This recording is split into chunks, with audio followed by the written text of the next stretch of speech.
Fears and Phobias that you may or may not have heard of, Part 5. This video is for educational purposes only.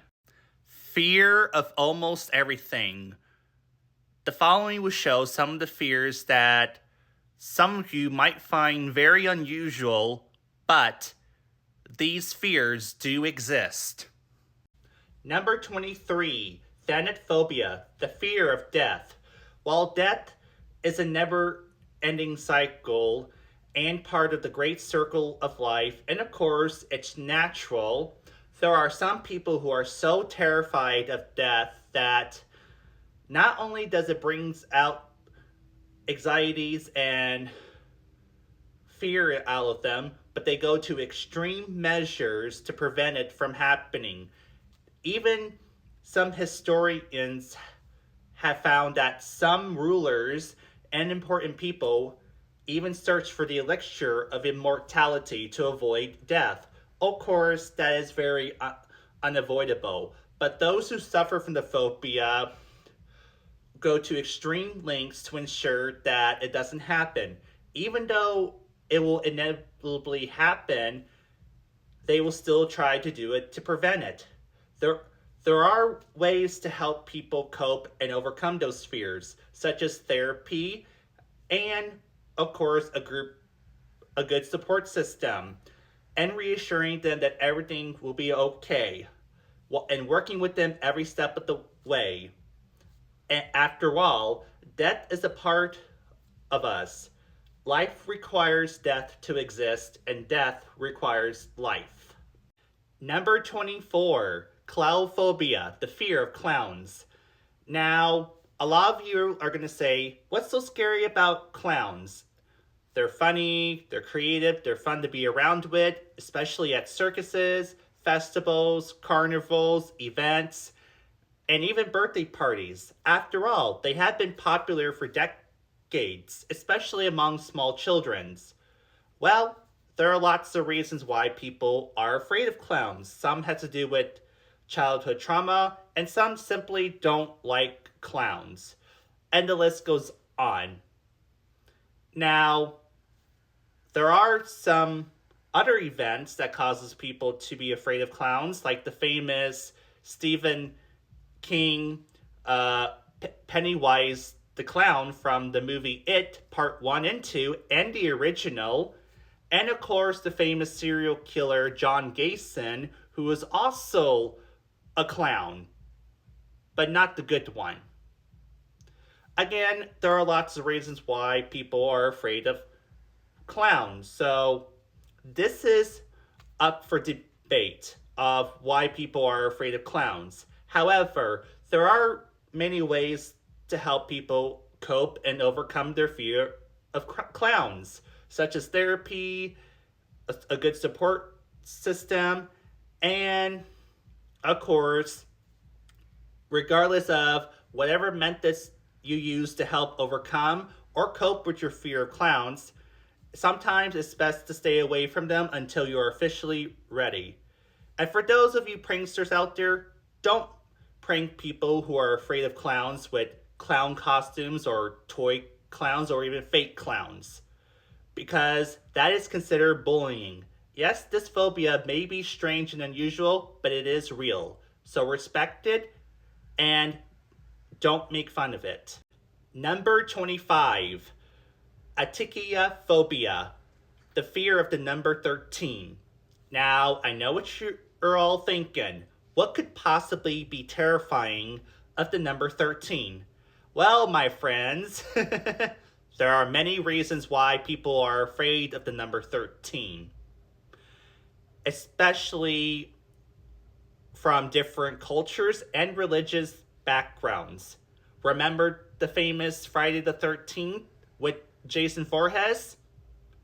Scary movie, but also a very popular and famous movie throughout the 80s and 90s. Even I enjoyed watching it. Although, sometimes the number 13 gives me the creep, as many cultures and religions believe that the number 13 is associated with bad luck, and many cultures are very superstitious about it. Even ordinary people are superstitious about it, especially among people who are afraid of the number 13 or have phobias of it, and they try to avoid it at all cost. And the list goes on. Now, as I stated before, there are many ways you can help cope and overcome your fears of the number 13, especially if you know someone who has a phobia of the number 13, such as therapy, a good support system, and showing your love and support. And if you're at a movie theater, let's say you have a friend or a spouse or family member who has a phobia of the number 13 and they got seat 13, switch seats with them and try to be accommodating of them. That way you can all enjoy a nice movie without worrying about upsetting the individual who has a phobia of the number 13. Oh, and to help ease the phobia of the number 13, did you know that there are some cultures who view the number 13 as good luck? Yep. There are some cultures who believe that the number 13 is good luck. But that depends on where you go and where you're at. But if you have a phobia of the number 13 or know someone who has a fear of the number 13, it's best to avoid it until you're ready to face your fears. Number 26, ablutophobia, the fear of bathing. Now, this also ties to aquaphobia, and for those who already suffer from aquaphobia can also develop ablutophobia, which is the fear of bathing, which can make bathing and even washing their hands and even the thought of doing it very difficult. And unfortunately, bathing and washing our hands is both beneficial for health and spiritually, especially health, as it prevents many bacteria, viruses, and diseases and other germs and infections from spreading.